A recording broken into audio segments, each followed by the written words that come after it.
#1 choice for Air Guard News. This is First Air Force Now. Hello, and welcome again to another edition of First Air Force Now. I'm Master Sergeant Jerry Harlan. As the Denver Broncos and the Seattle Seahawks prepared to face off at Super Bowl 48 in New Jersey, military and civilian authorities partnered behind the scenes to make sure it was safe and secure for the more than 82,000 attendees.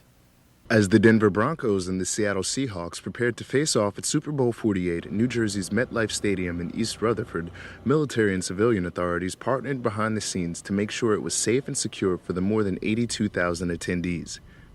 Given the high profile of Super Bowl 48 and its close proximity to New York City, New Jersey National Guard soldiers and airmen worked side by side with various local, state, and federal law enforcement agencies to enhance security in and around the site of the Super Bowl event. We'll set the conditions for success so that if federal military resources are needed, we'll have the apparatus in place to turn that on. Reflects favorably on our state's readiness to handle all of these things. Members from the Maine National Guard and New Jersey National Guard civil support teams assisted state police in pregame security sweeps at MetLife Stadium and Liberty State Park. The mission of the civil support team is to support local and state authorities at domestic incident sites. Something comes up, we're there to supplement or augment other hazmat teams, whether it be law enforcement or a local fire department, to help identify, characterize any unknown or potential hazards. The New Jersey Army National Guard had a quick reaction force on standby at the nearby West Orange Armory. Guardsmen were also positioned near 21 rail and transit stations in the New York, New Jersey metro area, assisting law enforcement with identifying potential threats. It gives them a chance to be flexible and apply what they know as reconnaissance professionals and help out local law enforcement. For the New Jersey National Guard, I'm Army Staff Sergeant Nicholas Young. Personnel and fighters from the continental U.S. NORAD region were also busy during the recent Super Bowl, protecting the skies around MetLife Stadium in New Jersey. Captain Jared Scott has the story. The men and women of the continental U.S. NORAD region in America's AOC were busy enforcing the FAA's temporary flight restriction over MetLife Stadium during Super Bowl 48. Lieutenant General William Etter, continental U.S. NORAD region commander, explained how CONAR provides air defense for the protection of the continental United States to include special security events such as this year's Super Bowl. This year's Super Bowl was a great success, but there was more than 2 teams playing on the field that day. CONAR was part of another team providing the air defense for the game in the eastern seaboard of the United States that day. This is a mission that we do every single day, 24/7, 365. So while it may have seemed like a large effort for the Super Bowl, we're there every day, every night, protecting America. CONAR partners with the FAA, FBI, Customs and Border Protection, and local law enforcement. This interagency partnership ensures the safety of the skies over the stadium. Even though Super Bowl Sunday started on Sunday for most of the nation, it started months in advance for the folks at the AOC. The mission was very successful in the Super Bowl outreach that we had, in that we had no tracks of interest. And again, working with our interagency partners, we assured the security of the Super Bowl. There were 0 airspace violations reported during Super Bowl 48 in one of the busiest airspaces in the United States. For First Air Force Now, I'm Captain Jared Scott. The 181st Intelligence Wing in Indiana recently worked with local emergency management officials for a Homeland Security exercise. Senior Master Sergeant John Chapman has the story. The 181st Intelligence Wing's Commander Inspection Team was called out by the Vigo County Emergency Management Agency to evaluate and give feedback during a Homeland Security disaster exercise. The exercise simulated a tornado touchdown in Terre Haute and causing massive damage throughout the community. The Commander's Inspection Team provided their expertise and experience to evaluate Rolls-Holman's Emergency Operations Center's checklist and processes. Local city fire departments assisted in casualty rescue, marking buildings, and transport victims to medical facilities. Ivy Tech Community College nurses students set up a triage center to assist victim treatment and prioritize transportation of victims. Local hazmat responders were also involved in the Homeland Security exercise. Members got suited up to secure a leaky cylinder. Master Sergeant Frank James, part of the 181st Intelligence Wing IG Inspection Team, explains the role of the inspection team's involvement in today's Homeland Security exercise. We were approached by the Vigo County Emergency Management Agency in order to help evaluate Rose-Hulman's Emergency Action Plan exercise today. This served a twofold purpose. It gave us an opportunity to exercise our evaluation techniques, and it also gave Rose-Hulman's Emergency Action Plan, Emergency Operations Center procedures, an evaluation by us. The 181st Intelligence Wing is dedicated in supporting the community's events. Supporting community is a key mission of the 181st Intelligence Wing and the Air National Guard. Reporting from Terre Haute, Indiana, I am Senior Master Sergeant John Chapman. Members of the Hawaii Army and Air National Guard trained Filipino counterparts in urban search and rescue during a recent exchange. Senior Airman Orlando Corpuz reports. In times of disaster and calamity, urban search and rescue personnel are key players in rescue operations. Rescue units continually train to keep their life-saving skills sharp and focused. Those skill sets are too important to not share. From March 3rd to March 13th, members from the Hawaii Army and Air National Guard's urban search and rescue units worked with Filipino counterparts during a subject matter expert exchange at Camp Lapu-Lapu in Cebu, Philippines, headquarters of the Armed Forces of the Philippines Central Command. Today, we are conducting this urban search and rescue capability development with Central Command. The first time the Hawaii National Guard is here in this unified command to conduct this event. Recent events in the Philippines, such as a major earthquake in October of last year and Typhoon Haiyan on November 8th, left thousands dead and many more homeless. Tragic reminders of the deadliness of natural disasters and the importance of urban search and rescue. We are organizing a provisional battalion specifically for human assistance disaster relief operations. So anytime a major or minor disaster occurs, we'll be ready to respond. The trainees went through a rigorous 8 days of instruction focusing on rope operations, shoring and breaching, and medical evacuation. It all culminated in a one-day field training exercise where the trainees were able to put it all together in real-world training scenarios. What I get out of this personally is the opportunity to train some of the skill sets that I have. I've been doing this over a decade as part of the SURF medical operations and helping them and seeing how they do their way of doing business. There's a lot of things, a lot of experience that the Armed Forces Philippines has that we don't have in Hawaii because of their natural disasters that they've been through. And it's great to learn and exchange military to military how they do business and how we do business. It's a great opportunity for us to give what we have learned over the last 10 years of doing the SURF and the search and extraction mission. The Philippine search and rescue groups were comprised of personnel from both military and civilian organizations and had varying degrees of expertise, from part-time auxiliary personnel to full-time rescue units like Philippine Air Force Para-Rescue. From Camp Lapu-Lapu, Cebu, Philippines, I'm Senior Airman Orlando Corpuz. Military members from Joint Base Elmendorf, Richardson, Alaska prepared for a massive cargo movement to Louisiana for an upcoming exercise. Senior Airman Sarah Tracty brings us the story. Over the past 3 weeks, JBEAR has been preparing cargo to go to the JRTC, or the Joint Readiness Training Center in Fort Polk, Louisiana, in order to take part in the exercise. This cargo movement has a significant historical impact on the installation. In recent history, this is probably the largest amount of equipment that JBEAR has deployed in one swooping motion. We're moving around 700 pieces of rolling stock and about 200 containers. We're using multiple forces, Air Force, Army, Air Force civilians, Army civilians, and multiple agencies like SDDC, the port here, in order to get us out of the door. The cargo is being loaded onto a ship and will make its way to Louisiana, where it will be later joined by 6,000 personnel in order to take part in a training exercise. Reporting from Joint Base Elmendorf, Richardson, Alaska, I'm Senior Airman Sarah Tracty.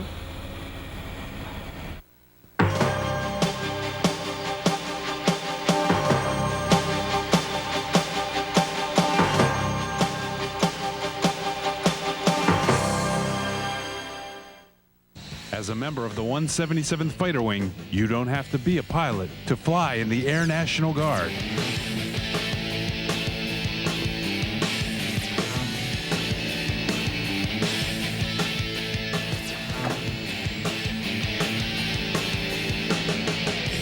For more information on how the Air National Guard can help you get your career off the ground, call 1-800-392-6377 or visit goang.com. I'm an American airman. I'm a warrior. I'm a guardian of freedom and justice. My nation's sword and shield, its sentry and avenger. I'm a wingman and a leader.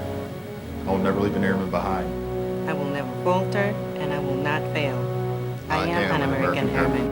I am fit to fight. Are you?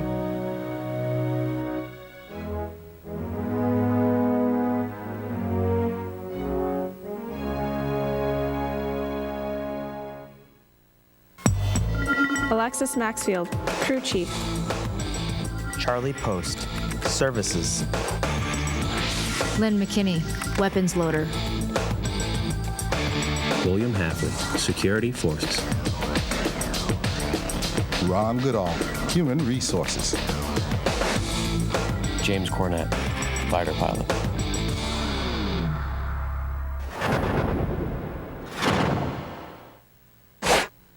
The 173rd Fighter Wing welcomed a distinctive new F-15C aircraft to its growing fleet at Kingsley Field.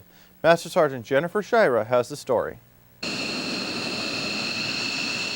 This aircraft is a sign that the 173rd Fighter Wing is growing.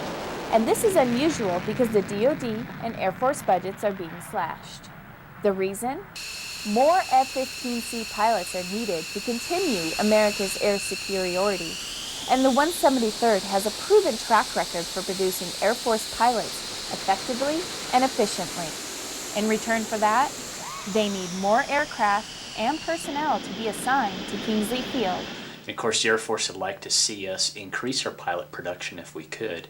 This ultimately helps us do that. This aircraft wears the lizard paint of the 65th Aggressor Squadron at Nellis Air Force Base, where it came from. Today, it also bears the 173rd Fighter Wing tail flash and Air National Guard emblems. The 114th Fighter Squadron needed the airframe to cope with the training load, and so, for the first time, there is an aggressor jet here. In addition, the 144th Fighter Wing, out of Fresno, California, sent 4 aircraft and 40 maintainers to assist with the training increase. The jets that we have now, as well as the Fresno edition, are increasing our operations about 22% as compared to what we were doing even last fall. This upsurge in flying is being felt by the 173rd maintainers as they work to keep the aging aircraft ready to fly. They rise to the challenge with one of the highest aircraft mission capable rates in the Air National Guard. That is, the number of aircraft available for flights. They're doing great. Everybody's doing great. Our FMC rate is, through the roof. Our repair rates through the roof. Issues we're finding is doing good. All of our people are doing good. We have some of the most experienced F-15 mechanics in the Air Force ever. This growth shows itself in many ways. Among them, a former alert facility, primarily used as storage space, is now a beehive of activity. The footprint down at our old space was very tight. We're always fighting for space and parking the aircraft. Now we have our own facility. Each aircraft undergoing inspection gets to keep the bay until the inspection is complete. Every 400 hours the airplane flies, we bring it in here and pull off about 120 panels. We do various inspections looking for cracks, looking for defects, looking for things that will prevent it from flying in the future. With the addition of this aircraft and the 4 temporarily assigned here from the 144th Fighter Wing, the Kingsley Ramp is home to 34 F-15C aircraft, the largest number of aircraft in base history. Kingsley's where America's air superiority begins, and we're value added to the air superiority of America and producing the greatest pilots in the world for America's defense. Reporting for the 173rd Fighter Wing, I'm Master Sergeant Jennifer Shira. The U.S. Air Force Academy recently visited the 181st Intelligence Wing. Senior Master Sergeant John Chapman tells us about the opportunities provided by the Academy to the Wing's airmen. Leadership from the 181st Intelligence Wing were briefed by members from the United States Air Force Academy on March 12, 2014. Second Lieutenant Martinez Davis, admissions advisor of the Air Force Academy, presented wing leaders with a quick overview of the process it takes to get airmen into the Academy. Lieutenant Colonel Scott Taylor, Admissions Liaison Officer, explains the purpose of today's meeting. Was to inform the wing leadership about the opportunities that exist for airmen and developing airmen, and specifically for them seeking a commission through the United States Air Force Academy. It was also to equip them with the resources that they might need in order to counsel, mentor, and inform their airmen on the opportunities that exist for attending the Air Force Academy, whether it be direct entry or through the prep school. The Air Force Academy is the Air Force's own 4-year military academy that educates and trains young men and women in academics, leadership, character, and athletics. Graduates receive a Bachelor of Science degree and commissioned as a second lieutenant in the Air Force. Part of the normal admission process is receiving congressional nomination to attend the academy. Air National Guard airmen require commander nomination instead of congressional nomination, normally required to submit an admission package. Many years, the positions specifically allocated for enlisted members are not filled. Colonel Patrick Renwick, Vice Commander of the 181st Intelligence Wing, said this about education of our airmen. I think it says it all. At the front page of the flyer that they handed out is the Air Force Academy is for airmen. And we've got some great airmen here at the 181st Intelligence Wing, some shining stars, some great future leaders in the Air Force. It's one of our goals, and one of the governor's goals, is education for our force and education for Hoosiers. Reporting from the 181st Intelligence Wing, Terre Haute, Indiana, I'm Senior Master Sergeant John Chapman. The Air Force has been doing some big things with the brand new F-35 Lightning II jet lately. Senior Airman Stephen Ellis tells us how. Anyone driving along Eglin Air Force Base's main road may have been a little alarmed at the sight of the Air Force's newest jet hovering 100 feet above ground. Stovall operations is the unique part of the F-35B, where we can do the vertical landing, the short takeoff, and the short landing side of things. So the jet just does its transformer act, and then we take off short and we vertically land.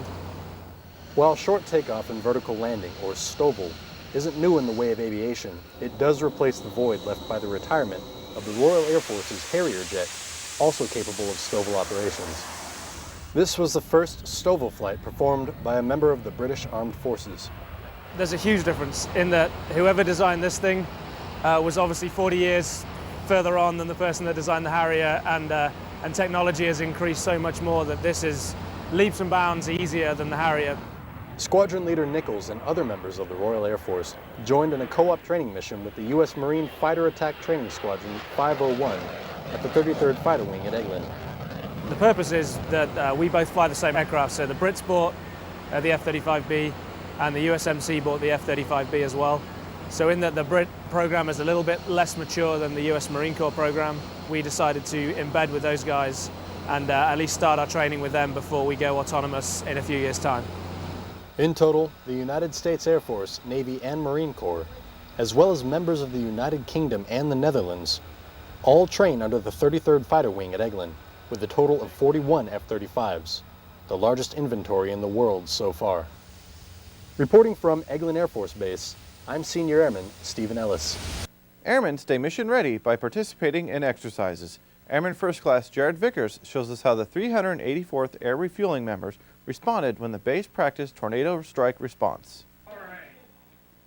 A tornado has just rolled through McConnell Air Force Base, leaving in its path death and destruction. Has anybody called 911? But today, it's only an exercise that could easily become reality here in Tornado Alley. In Kansas, it's very important to practice, especially severe weather type scenarios, so that's what we're doing today. So when the all-clear was given during the citywide tornado drill, the airmen of the 384th Air Refueling Squadron went to work treating the wounded. From broken bones to shrapnel wounds, they did what they could to save lives. Airmen have to be prepared to treat anything. Exercises like this are important in case something happens during the week. We have lots of people on base, and we can help account for everyone and make sure people are taken care of. And with roughly 1,000 tornadoes touching down in the United States every single year, it never hurts to be prepared.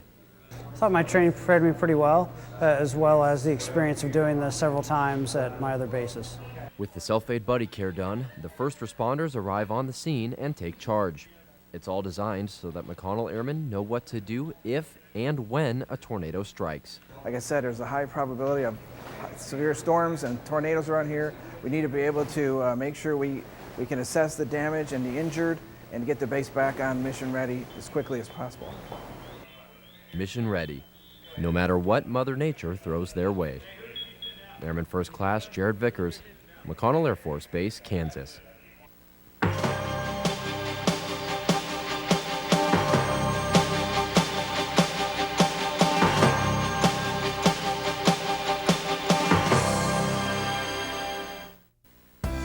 If you have heart disease, be smart and protect yourself from air pollution.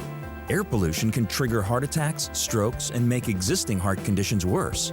Check the daily air quality forecast, which is color-coded. Code orange or higher can be harmful to your heart. So on these days, reschedule outdoor activities or work out indoors and exercise away from busy roads. Be smart. Protect your heart. Learn more at epa.gov/healthyheart. F-22 Raptors are a common sight in the skies around Hawaii. Over the last few weeks, the Raptors have had company as they trained in one of the largest aerial combat exercises in the state's history. Tech Sergeant Andrew Jackson reports. Ohio Air National Guard F-16s came to Hawaii for exercise Sentry Aloha. They worked with F-15s from Massachusetts and F-22s from Hawaii and Alaska during daily aerial combat scenarios. We're the strikers, the bomb droppers for this exercise for the most part. So the F-22s and the F-15s are going to try to get us into the target area, drop bombs, and bring firepower to the enemy. Being out here in the good weather, in the great airspace over the water, it's a very unique and a very good training opportunity for our guys. That good weather also made a difference on the maintenance side for the Ohio-based crews. Temperatures are pretty steady, so back home we can have a fluctuation of 50 to 60 degrees in a day, which can really mess with the systems on the airplane. So a steady temperature all day long and throughout the night makes things consistent with obviously the beautiful weather here and sunshine, and just makes the aircraft perform a lot better. The F-16s sometimes acted as red air, imitating the tactics of enemy forces, or as blue air friendly forces supporting the other fighters. It's been awesome being able to come out here and support our 5th gen brethren in the F-22 and provide them some quality red air, and as well to get to work with them on the blue air side and see how we all can integrate together and work with 4th gen and 5th gen fighters. This was the first time that 4th and 5th generation fighters have all been integrated during the training at Sentry Aloha. Tech Sergeant Michael Jackson, Joint Base Pearl Harbor Hickam, Hawaii. At the Savannah Combat Readiness Training Center, one airman had the opportunity to ride in an F-16 and see how his job affects the big picture. Staff Sergeant Tabitha Hurst tells us the story. Savannah's training is providing FAM flight opportunities, which allows aircraft maintainers to gain a different perspective on their job. Well, the FAM program, I guess it's a way to give maintenance or any other personnel that work directly with aircraft the ability for familiarization for the actual what they do. For me, I work with all the 8 different avionics systems, so it was very helpful for me to be able to see all the systems in use during flight and actually for the mission. Senior Airman Olmsted had the opportunity to ride with Colonel Valentine and learn a little bit more about avionics. The flight was tiring. Definitely not necessarily what I expected. I didn't really know what to expect, but I got to see how all the different systems are incorporated together. I work with a lot of the different systems, so it's nice to see them actually work in the air. Reporting from Savannah Combat Readiness Training Center, I'm Air Force Staff Sergeant Tabitha Hurst. At Hurlburt Field, the Health and Wellness Center holds classes to help service members maintain a healthy lifestyle. Airman First Class Robert Mason attended and brings us the story. Lower back problems affect nearly 80% of the Western population. This percentage includes military members, which some may find to be a surprising statistic for a community regulated by fitness. Most of these problems could be drastically improved with a few simple changes. The biggest thing that I see people doing wrong is improper posture, just the way they bend and sit on a regular basis. They bend improperly, they go into forward flexion of the spine, which is rounding curvature of the spine as opposed to bending out of the hips, and then that makes things much worse. The instructor of the Back-to-Back Clinic at the Health and Wellness Center strives to teach the fundamentals of proper movement through demonstration. One-on-one instruction helps tailor the techniques to each client. Whenever I was 17, I got in a car accident and I broke my pelvis. And then 2 months later, my legs gave out and I didn't have any feeling from the waist down, so I had back surgery. 2, back down. Hopefully it'll help me manage my pain or live with my pain. The instructor also shows how clients can habitually incorporate correct posture into their natural movements. They can change that mentality of how they bend and then start to bend properly. They're going to eliminate a lot of the problems that cause the back pain in the first place. The Back-to-Back Clinic takes place every Tuesday at the Hawk. Airman First Class Robert Mason, Probert Field, Florida. The Western Air Defense Sector and the Canadian Air Defense Sector recently competed in the 20th Annual Canadian American Challenge hockey game. Sergeant Keith Burghardt reports from Tacoma. The Western Air Defense Sector and the Canadian Air Defense Sector from McChord Air Base hit the ice and faced off for their 20th Annual Canadian American Challenge. And the game broke the ice between the two counterparts. I see the Americans pretty much every day at work. The Canadians have their own office though, so they're a little bit separate. Just keeping that positive working relationship, knowing faces, knowing who you're working with, knowing how to work with them. This was just a really great time, and I hope it continues in the future. Well, it kind of reflects the partnership that Canada has with the U.S. I mean, everybody knows we work together all the time, so it's fun, to have a friendly game with our fellow partner. Coincidentally, the WAD's Canadian American Challenge coincided with the U.S. Canadian Olympic hockey game, and Canada showed the U.S. a thing or two about their national sport. Who would believe that, right? Canada and U.S. play here, and they play in Sochi as well. At the same time, everything is perfect. We won here, we won there, so no, I'm just kidding. Canadians won by a little bit. Next year I intend to be a little bit more practiced. Final score of 10-6, the Canadians took the trophy. From the 5th Mobile Public Affairs Detachment, I'm Army Sergeant Keith Burghardt. Members of the Missouri Air National Guard welcome the U.S. Air Force's top enlisted official, Chief Master Sergeant of the Air Force James Cody. Senior Airman Elise Rich has the story. Hey, good to meet you.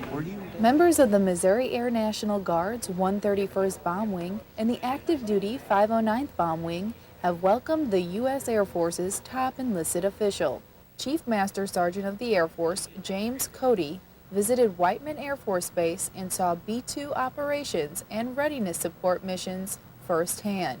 In 2013, the 131st became the only nuclear-certified Air National Guard wing.